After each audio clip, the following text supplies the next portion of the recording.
Happy Tuesday, everyone! Let me share to you my ganaps as a teacher today. May class observation ako ngayon at syempre, bawal tayo malate para makapag-prepare pa rin tayo ng mga IMs.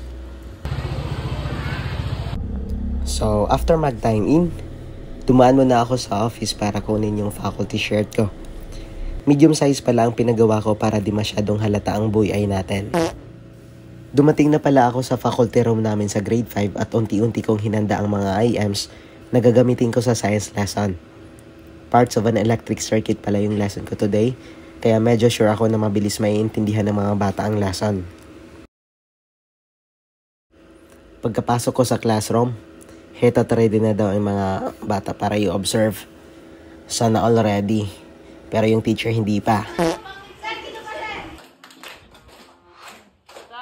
Ayun, dumating na ang Ma'am Nida. Nag-start na kami sa klase at nagkaroon kami ng game na pass the ball to review our previous lesson. Kaso, hindi ko na-videohan ng maayos. Mali ang napindot ko. Pass the ball! Tapos, kumanta sila ng electricity song bilang motivation namin. Mga singers, mga bata ko eh.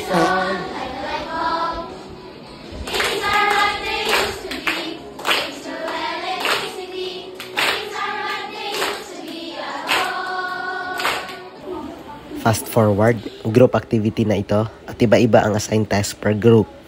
Easy lang naman at nasagutan nila ng maayos.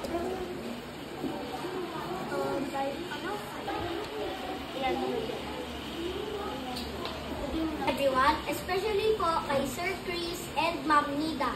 This is the work or output of Group 1. Sir Chris gave us a group activity at corner. Number 3, and our answer is light switch on the bottom left corner. Good afternoon everyone, especially to Ma'am Nida. Match the picture in column A with the concept in column B. Good afternoon everyone, especially to Ma'am Nida who is observing us today. And this is the report or the work of the group 3. Thanks. Okay. Good afternoon everyone, especially to Ma'am Nida. This is the report or work of group 4. Sir Chris has given us the task of scanning this chart, puzzle, and writing our answers and circling them. So, our first answer was source.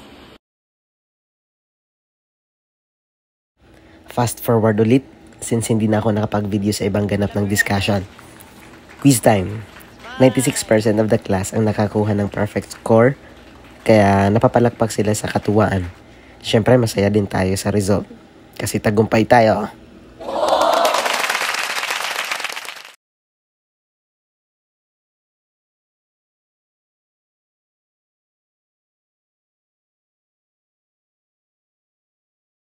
Thanks po Ma'am Nida sa guidance today. God bless and more power.